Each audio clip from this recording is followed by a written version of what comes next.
his generosity, his ethics, his sincerity, and in addition to which he was a very good guy, a very good person, and very much in control of his art. No, I think it's all there. If you watch, see, you'd have to say that if you know our backgrounds are both method actors. So that is, we come from people who started this way of work, like Stanislavski, Sanford Meisner, the people of the group theater, Kazan. And so we're all of that world. And when you get two guys on the same page, it's fascinating because there's no translation needed. You both know what you're doing. You can both anticipate, like a jazz group. I mean, the guy on the piano knows when the guy on sax is coming to a close, and he's ready to step in. With really good actors, really well-prepared people, actors who technically have it together, it makes for a much better performance. And it also, since this is pretty much a two-hander, although Maria Dice, who is very, very good in the picture, but she's the possible daughter.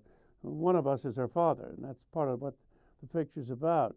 But the whole story about the two of us working off each other becomes what the picture is. And when you look at two men purportedly facing the ends of their lives, and dear Martin, of course, faced his, there's a lot to be gained. I don't want to suggest that this movie's a tutorial. It certainly isn't. It's very entertaining. It's funny. And it's also touching. You will be moved by this picture if you have half a heart. But it's together, you know. It's a picture you should see.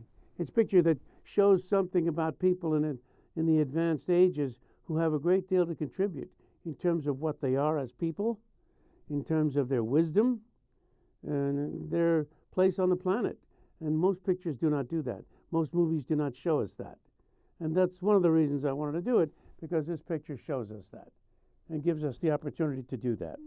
Well, when I first read the script, I didn't want to make the movie, because when they sent me the script and made the offer, I said, it's a first-time director. I don't know if I'm even going to read this. And I said, all right, let me read it. It comes from legitimate people. I read it, and I said, the writer, though he may have been a doctor all his life, is a dyed-in-the-wool creator, writer, man who understands life on a fundamental, organic, artistic way. And so as soon as I read that, I was up for it. I said, he'll be a fine director. And so it showed so many things that you don't see about younger people. It showed there's a sincerity in this movie because, you know, the stakes are high. They're facing death. And that could be any day. You look across the way and, you know, and Aloysius is not at his usual seat. Well, we know why. He took the big dirt nap. So the stakes are high. Everything could be the last.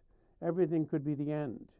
And so in a certain sense, these fellows, Abe and Phil, cleave to each other because this is very valuable to find a real friendship at any age and to find it at this late stage so that these guys can really relate. This is unusual. It's very entertaining. I put him up to a sexual escapade. It's so fascinating. I just found it to be, also, the opportunity was there to play more of myself. As you may know if you've watched my career at all, I'm often playing very far-out characters. People have nothing to do with me, like Henry Kissinger. You know, I'm not Dr. Kissinger. I'm nothing like Dr. Kissinger, except that we're both human beings. But the point is, I allowed myself, with Howard's blessing, to play pretty much myself. So the guy in the movie is pretty much Paul Sorvino. I am a best-selling author, and I was head of an ad agency. I'm more sophisticated than Phil was, but he's no less intelligent or accomplished mentally. So I wanted that. I said, look, Howard, it's okay with you if we make him bright. Said, go right ahead. So rather than a roughneck, he's a bright guy who just took a kind of a hedonist path, but not bad, not evil.